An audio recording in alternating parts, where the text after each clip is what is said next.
Is democracy really getting Africans crazy?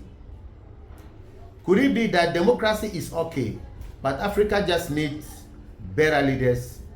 Or does the model need to be redesigned for African realities?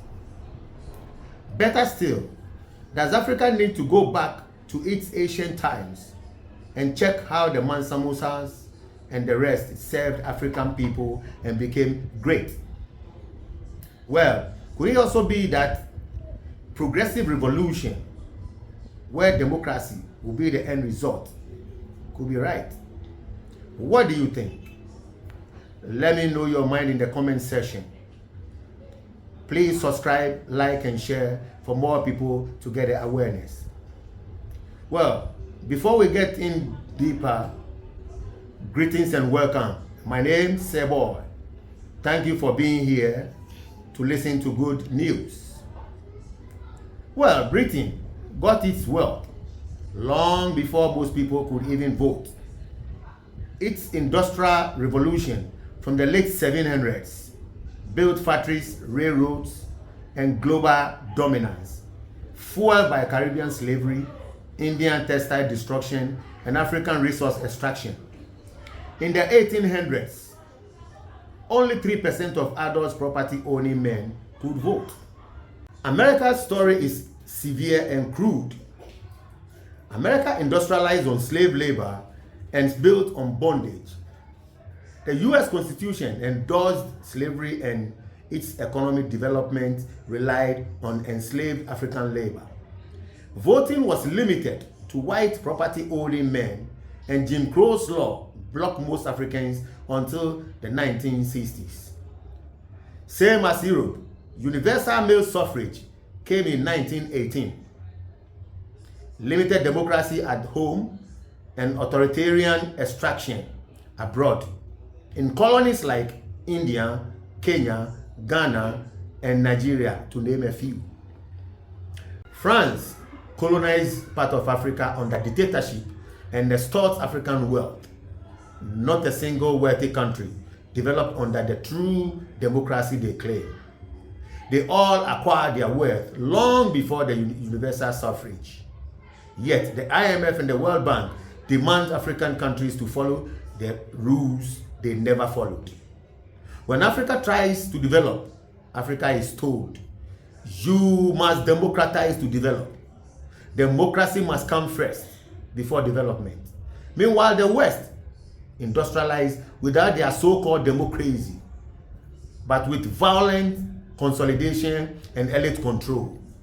So you see, it's not about democracy. It's about control. Control of African resources, African policies, and African sovereignty. If that democracy is really helping Africa, why is it not growing Africa to really serve its people? It's been long overdue. Check true heroes like Traore, who the West called names. They are building and developing faster than all the so-called democracy countries of Africa. As I always say, one cannot lead if one keeps copying. The future of Africa will not come from copying systems, but from creating systems that works for its people. Would you rather live in a democratic regime with slower development, or authoritarian regime with faster development and poverty reduction, progress, and development? Check Rwanda, Africa's development-focused nation. It was labeled as authoritarian and not fully democratic by Western standards. But the people are far better off, proving that development can come first. Universal healthcare is in place, GDP per capita has nearly tripled, and extreme poverty falling from 77% to 38%. Kigali is a clean city, safe, and parliament is 61% women, the highest in the whole world. When African leaders prioritize sovereignty over Western approval, then shit happens. Patrice Lumumba, the first democratically elected Prime Minister of Congo in 1960, was assassinated by Belgium and CIA for advocating that Congolese resources must serve Congolese people. He was replaced by Mobutu Sese Seko, a thief and a kleptomaniac who ruled as a Western-backed dictator for 32 years. The West had no problem with that. Ghana's first independent leader and architect of Pan-Africanism, Osagyefo Dr. Kwame Nkrumah, was overthrown in the 1966 coup orchestrated by the CIA for nationalizing mining companies, building state industries to process Ghana's own resources, and pushing for United States of Africa that will pool the continent's wealth and challenge Western economic dominance. Burkina Faso's President Thomas Sankara launched a sweeping revolutionary reforms, nationalized lands and resources, championed local production and self-reliance, refused to pay foreign debt, challenged Western economic control. In 1987, he was also assassinated through a coup led by Compaoré, backed by France, and many of his reforms were reversed.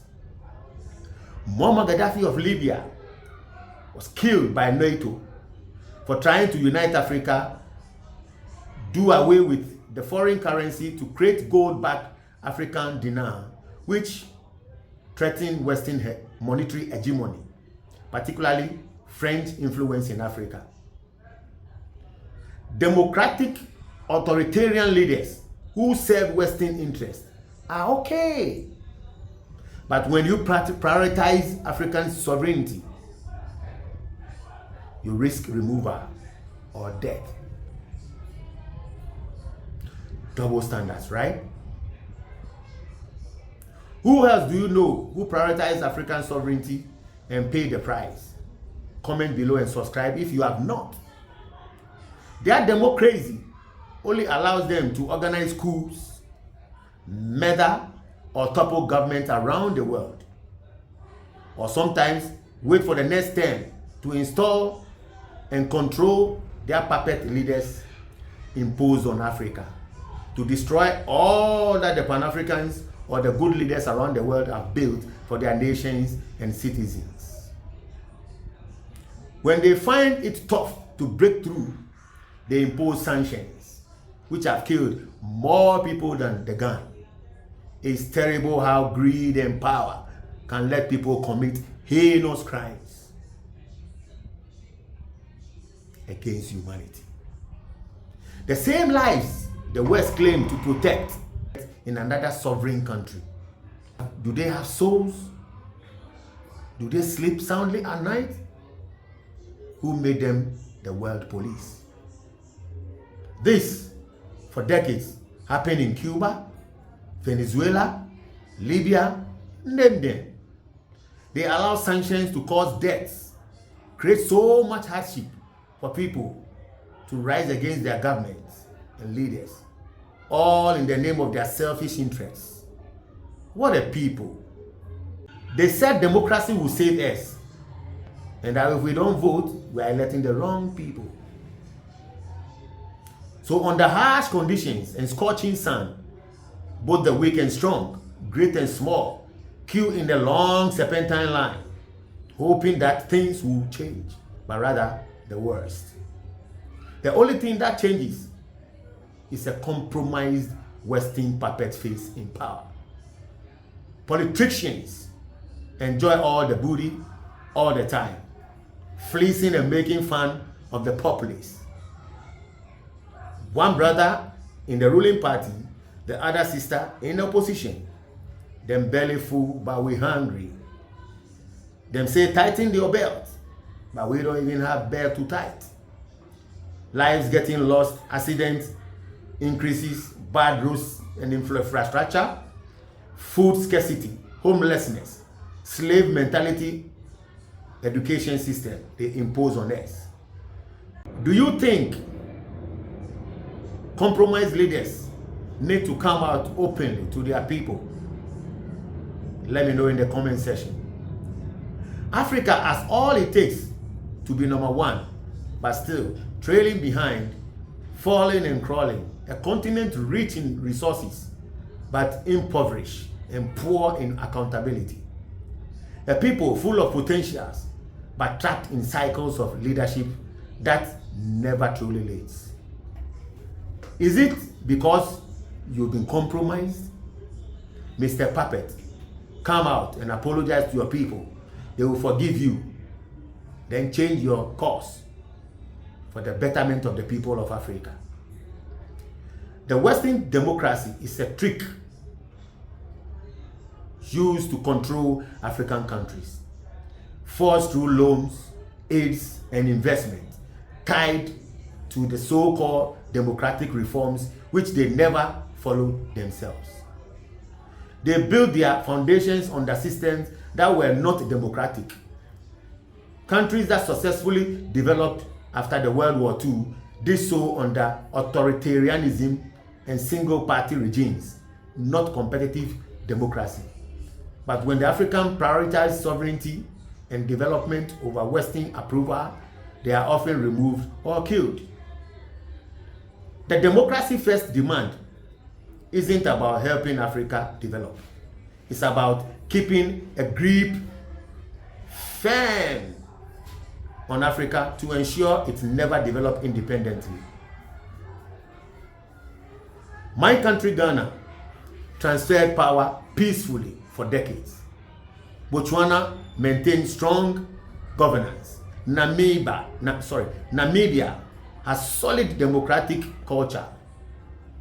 Name one African country that adopted Western style multi-party democracy and is now genuinely developed. Not just stable, developed with strong infrastructure, healthcare, education, electricity. What a joke. Democracy indeed. In the 1960s, Korea GDP per capita was around $70, lower than many sub-Saharan African countries, In the 1960s, Korea's GDP per capita was around $79, lower than many sub-Saharan African countries. Park Geun-hye seized power in 1961 and ruled for 18 years. He transformed South Korea from a poor agrarian nation into an industrialized powerhouse known as the Miracle on the Han River. The GDP per capita rose 12 folds. The economy grew at double-digit rates. Democracy came in 1987. For 38 years of martial law, Taiwan had a single-party authoritarian rule from 1949 to 1987. Its GDP per capita soared from $200 to $5,000. In Singapore, Lee Kuan Yew's party, the PAP, has ruled since 1965 under authoritarian control, but transforming GDP per capita from $500 to $70,000. Today, it is one of the wealthiest countries in the world. Hong Kong was ruled by Britain for over 150 years. Governors were appointed, not elected. Prosperity was achieved under colonial autocracy, and democratic reforms came only in the 1980s to 1990s. Now, even in Africa, Botswana, Mauritius are held up as democratic success stories. But they achieved development under single-party dominance, not competitive democracy. In Mauritius, power alternated between parties only after development was already secure.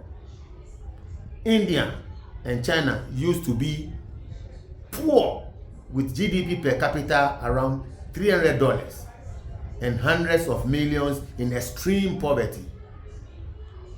India actually started better off than China. 60% of Indians live in extreme poverty compared to 88% of Chinese.